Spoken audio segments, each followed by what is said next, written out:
नमस्कार। अभी हम जानेंगे एयर डिफेंस सिस्टम किसे कहते हैं। इसको हिंदी में वायु रक्षा प्रणाली भी कहते हैं। तो चलिए देखते हैं, पहले शब्द से ही देखते हैं। एयर डिफेंस सिस्टम यानी कि वायु रक्षा प्रणाली। आजकल जो युद्ध हो रहा है वो सामान्यतः हवा में ही युद्ध हो रहा है।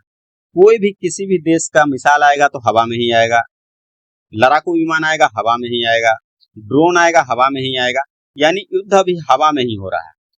तो एयर डिफेंस सिस्टम क्या करता है, हवा में ही हमले को मार गिराता है, हवा में ही रक्षा कर देता है देश को। इसी को बोलते हैं एयर डिफेंस सिस्टम। मान के चलिए कोई दुश्मन देश है, मान लीजिए पाकिस्तान है, यहाँ से भारत पे इसने मिसाइल छोड़ा, तो हमारा एयर डिफेंस सिस्टम होगा तो वो क्या करेगा, रडार होगा, वो सेंस करेगा, वो पता करेगा कि अच्छा कोई मिसाइल आ गया। अब उसमें सेंसर लगा होगा, डिसीजन मेकिंग डिवाइस लगा होगा, तुरंत डिसीजन लेगा और यहाँ से छोड़ेगा और हवा में ही इसको नष्ट कर देगा।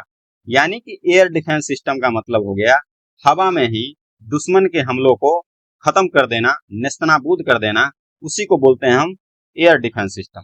जैसे मान लीजिए भारत का एक आकाश भी है, अभी हाल में ही हमने रसिया से खरीदा S-400 एयर डिफेंस सिस्टम। ये मल्टी लेयर्ड है, यानी कई लेयर लगा हुआ है। अनऑफिशियली बोला जाता है ये 600 किलोमीटर का इसका रेंज है। भारत एक बना रहा है स्वदेशी तरीके से इसी प्रकार का, या इसी से उन्नत भी कह लीजिए, सुदर्शन चक्र, जो कि मल्टी लेयर्ड होगा। यानी कि अभी एक आकाश है महत्वपूर्ण और एक है S-400। इसमें भी कई रेंज का होता है, short range, long range, medium range. तो ये जैसे S-400 है लॉन्ग रेंज का, 400 किलोमीटर तक ये किसी भी हमले को नेस्तनाबूद कर सकता है।